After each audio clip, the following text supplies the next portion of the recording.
আসসালামু আলাইকুম। আজকে বানিয়ে দেখাবো আমি ছিটা রুটি। খুব সহজ পদ্ধতিতে দুটো উপকরণে আজকে বানিয়ে দেখাবো ছিটা রুটি। খুব সুন্দর জালিদার হয় এই পিঠে। তো চলুন কিভাবে আমি এই ছিটা রুটি বানাচ্ছি আপনাদেরকে বলে দিই। ছিটা রুটি বানানোর জন্য এখানে আমি হাফ বাটি চালের আটা নিয়ে নিয়েছি। এবার আমি দিয়ে দেব হাফ চামচ লবণ। শুকনো উপকরণটাকে আগে হাত দিয়ে ভালোভাবে মিক্স করে নেব। মিক্স করা হয়ে গেছে আমার, এবার দিয়ে দেব জল। এখানে আমি পরিমাণ মতো জল দেব। প্রথমে এইভাবে মিশিয়ে নেব। আমি জলটা একবারে দেব না, অল্প অল্প করে দেব।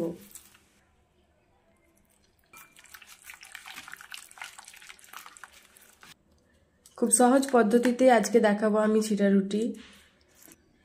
ব্যাটারটা আমার প্রায় তৈরি হয়ে এসছে। দেখুন, যখন দেখবেন যে এই যে ছোট ছোট এই দানাগুলো উপরে ভেসে উঠেছে, তখন বুঝবেন যে কি হ্যাঁ, ব্যাটারটা তৈরি হয়ে গেছে। দেখুন কি সুন্দর আমার ব্যাটারটা তৈরি হয়ে গিয়েছে। এইরকম রাখতে হবে, খুব বেশি পাতলাও না আবার খুব বেশি ঘনও না। গ্যাসে আমি একটা প্যান বসিয়ে নিয়েছি। এবার এখানে আমি একটু তেল ব্রাশ করে নেব। এইভাবে একটু অল্প তেল দিয়ে আমি পুরো প্যানটাকে তেল ব্রাশ করে নেব। তেল ব্রাশ করা হয়ে গেছে আমার।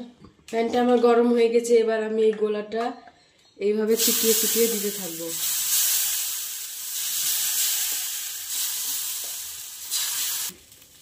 ছিটা রুটিটা দেওয়া আমার কমপ্লিট হয়ে গেছে। এবার আমি একটু অপেক্ষা করব। এবার এটাতে আমি ঢাকনা চাপিয়ে দেব। এবার আমি ঢাকনা খুলে দেখি। দেখুন কি সুন্দর হয়ে রুটিটা একদম সাইডগুলো উঠে উঠে গিয়েছে। আমি এটাকে উঠিয়ে দেখাবো। আমাকে উঠাতেই হলো না, রুটিটা আপনা আপনি উঠে গেছে।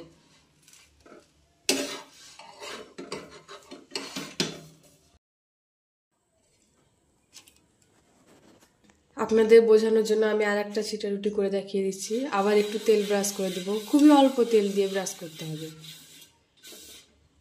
তেল ব্রাশ করা হয়ে গেছে। এবার আমি ছিটা রুটির গোলাটা ছিটিয়ে দেবো আবার।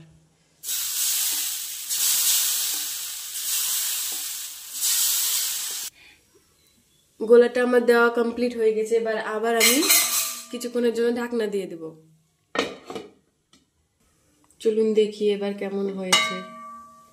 বাহ, কি সুন্দর! দেখুন জালিদার হয়েছে একদম। সাইড দিয়ে আপনা আপনি উঠে গেছে। দেখুন, আমাকে কিছু করতেই হচ্ছে না, এমনি উঠে যাচ্ছে।